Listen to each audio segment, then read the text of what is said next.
اعوذ باللہ من الشیطان الرجیم بسم اللہ الرحمن الرحیم اللہم صلی علی محمد وآل محمد وعجل فرجہم۔ سامعین کرام السلام علیکم ورحمۃ اللہ وبرکاتہ۔ قبل اس کے کہ میں امیر کائنات حضرت علی ابن ابی طالب علیہ السلام کے عظیم الشان فیصلہ کی جانب بڑھوں، آپ علیہ السلام کا ایک فرمان اپنے سامعین کی سماعتوں کی نظر کرتا ہوں۔ کتاب انوار المعصومین علیہ السلام صفحہ نمبر 56۔ آپ علیہ السلام نے ارشاد فرمایا، مثل الدنیا کمثل الحی لین المسحا والسم النعقی فی جوفہا یحوی الیہا العز الجاہل ویحذروہا ذو اللب العاقل۔ آپ علیہ السلام نے ارشاد فرمایا، دنیا سانپ جیسی ہے، اس کا چھونا تو نرم اور ملائم مگر اس کے اندر زہل ہلاہل موجود ہے۔ بے خبر نادان اس کا دل دادا ہو جاتا ہے مگر ہوش مند عاقل اس سے ڈرتا ہے۔ سامعین کرام، محراب ملاش کی تیسری ایپیسوڈ آپ کے سامنے عرض کرنے لگا ہوں۔ وہ بوڑھیا عورت جو ایک حسین و جمیل لڑکی کی ماں بن کر اس کے پاس رہنے لگی، اس لڑکی سے کہہ رہی ہے، میری ایک بیٹی ہے جو میری طرح بڑی عاملہ اور پارسا ہے اور سن میں یعنی عمر میں تجھ سے بڑی ہے، اگر تو کہے تو میں اس کو تیری خدمت کے لیے یہاں لے آؤں۔ حسین و جمیل عورت نے جواب دیا، عین مناسب ہے، آپ ضرور لے آئیں۔ اب یہاں سے سامعین محترم تیسری ایپیسوڈ شروع ہو رہی ہے۔ یہ سن کر وہ چلی گئی، لیکن تھوڑی دیر کے بعد تنہا واپس آئی۔ اب وہ حسین و جمیل عورت کہتی ہے، میں نے پوچھا کہاں ہے میری بہن؟ بولی وہ آنے پر تیار نہیں ہوتی۔ کہتی ہے تمہارے مکان میں انصار و مہاجرین کی لڑکیاں بھری رہتی ہیں، جس کی وجہ سے میری عبادت میں خلل پڑے گا۔ میں نے جواب دیا، میں وعدہ کرتی ہوں ایک لڑکی کو مکان میں نہیں آنے دوں گی اور بالکل تخلیہ یعنی حالت تنہائی میں رہے گی تاکہ وہ اطمینان سے عبادت کر سکے۔ آپ ابھی جائیں اور جس طرح ممکن ہو ان کو اپنے ساتھ لے کر آئیں۔ یہ سن کر بوڑھیا چلی گئی۔ اس کے بعد جو واپس آئی تو اس کے ساتھ ایک دراز قد قامت عورت برقع پہنے ہوئے مکان میں داخل ہوئی اور کمرے کے دروازہ پر آن کھڑی ہوئی۔ میں نے پوچھا اندر کیوں نہیں آتی؟ بوڑھیا بولی، یہ تم کو دیکھ کر بہت مسرور ہوئی ہے، یعنی خوش ہو رہی ہے۔ اپنی مسرت پر قابو پا لیں تو اندر آئیں۔ میں یہ سن کر دروازہ کی طرف دوڑی تاکہ دروازہ بند کر دوں اور کوئی غیر عورت اندر نہ آ سکے۔ واپس آ کر میں اس لڑکی سے لپٹ گئی اور میں نے کہا، بہن اب تو نقاب اٹھاؤ تاکہ میں زیارت کر سکوں۔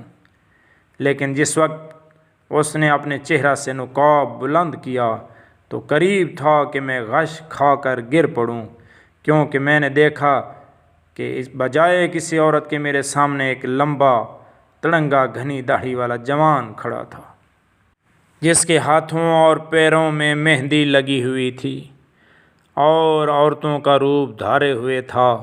میں نے بڑی مشکل سے اپنے آپ کو سنبھالتے ہوئے اس سے کہا، یہ کیا حرکت ہے؟ اب بھی خیریت اسی میں ہے کہ جدھر سے آئے ہو واپس چلے جاؤ، ورنہ خلیفہ کو پتہ چلے گا تو تمہاری کھال ادھیر کر رکھ دے گا۔ یہ کہہ کر میں آہستہ آہستہ پیچھے ہٹی تاکہ اس کے شر سے خود کو بچا سکوں، مگر وہ میرے ارادے کو بھانپ گیا اور اس نے دوڑ کر مجھے اپنے قبضہ میں کر لیا۔ اس کے بازوؤں میں میری مثال ایسی ہی تھی جیسے عقاب کے پنجہ میں ایک کمزور چڑیا۔ تھوڑی دیر کے بعد زمین پر پڑی ہوئی اپنی عصمت دری کو رو رہی تھی۔ دوسری طرف وہ بد مستی میں پڑا ہوا تھا۔ میں نے دیکھا کہ اس کی کمر میں ایک خنجر آویزاں ہے۔ خنجر پر نگاہ پڑتے ہی میرے دل میں آتش انتقام بھڑک اٹھی اور میں نے بغیر کسی سوچ و بچار کے اس کا خنجر اس کی کمر سے نکال کر اس کے گلے پر پھیر دیا اور اس کو قتل کر چکنے کے بعد اللہ کی بارگاہ میں عرض کرنے لگی، اے پالنے والے، تو جانتا ہے کہ اس شخص نے مجھ پہ ظلم کیا ہے اور کس طرح مجھ کو لاچار پا کر میری بے عزتی کی ہے۔ اب تو ہی میری پردہ پوشی کرنے والا ہے۔ اس کے بعد جب رات آئی تو میں نے اس کی نعش کسی نہ کسی طرح مسجد کی محراب میں ڈلوا دی۔ سامعین کرام، وہ لڑکی کہتی ہے کہ بعد اذان مجھ کو پتہ چلا کہ میں اس ظالم سے حاملہ بھی ہوں۔ جب 9 مہینے کے بعد بچہ جنی تو میں نے چاہا کہ اس کو بھی ختم کر دوں، مگر میں نے کہا یہ دوسری غلطی ہوگی، لہٰذا اس کو بھی میں نے محراب میں ڈال دیا۔ حسین و جمیل عورت کہنے لگی، یہ ہے میرا قصہ اے رسول اللہ کے بھائی۔ یہ سن کر حضرت عمر بول اٹھے، میں گواہی دیتا ہوں کہ رسول اللہ صلی اللہ علیہ وآلہ وسلم نے ارشاد فرمایا تھا کہ انا مدینۃ العلم وعلی بابھا، میں علم کا شہر ہوں اور علی علیہ السلام اس کا دروازہ۔ اور پھر یہ بھی فرمایا، اخی علی ینطق بلسان الحق، کہ میرے بھائی علی علیہ السلام کی زبان مبارک حق بولتی ہے۔ اس کے بعد خلیفہ نے امیر کائنات سے عرض کیا، اے ابو الحسن، اب اس کا فیصلہ کیا ہوا؟ امیر کائنات حضرت علی ابن ابی طالب علیہ السلام نے ارشاد فرمایا، مقتول کی کوئی دیت یعنی معاوضہ نہیں ہے، کیونکہ اس نے جرم کیا ہے، اور عورت پر کوئی حد نہیں، کیونکہ اس پر جبر ہوا ہے۔ اس کے بعد امیر کائنات حضرت علی ابن ابی طالب علیہ السلام نے اس حسین و جمیل لڑکی سے کہا کہ اگر تو واقعی اس بوڑھیا کو لے آئے تو اس واقعہ کی اس کو سزا دی جائے۔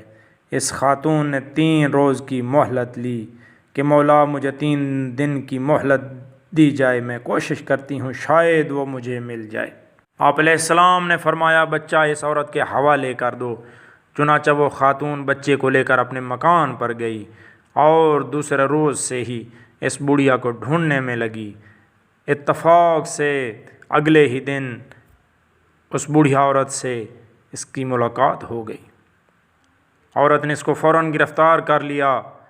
ہر چند اس بڑھیا نے بھاگنا چاہا، مگر عورت اس کو گھسیٹتی ہوئی امیر کائنات علیہ السلام کے پاس لے آئی۔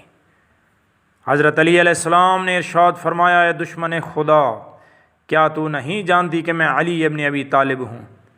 میرے پاس گنجینائے علم رسول ہے، تیری پوشیدہ باتیں مجھ سے پوشیدہ نہیں ہیں، لہٰذا جو گزرا سچ سچ بتلا دے۔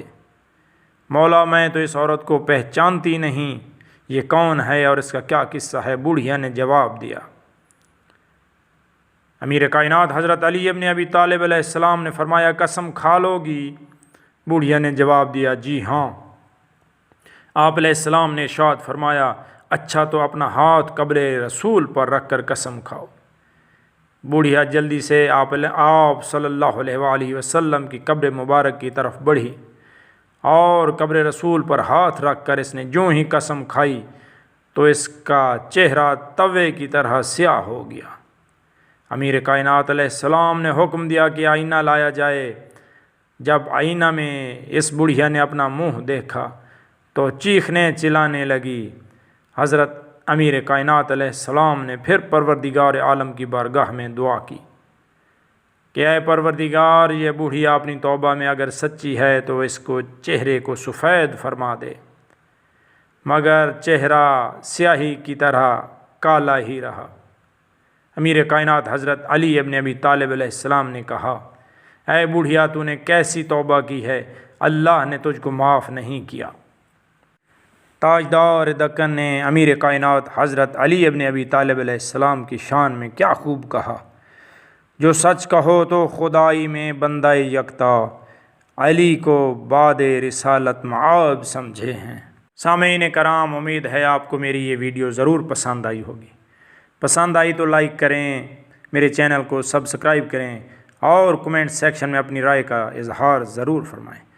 اپنا بہت سارا خیال رکھیے گا۔ والسلام علیکم ورحمۃ اللہ وبرکاتہ۔ وصلی اللہ علی محمد وآلہ الطیبین الطاہرین المعصومین۔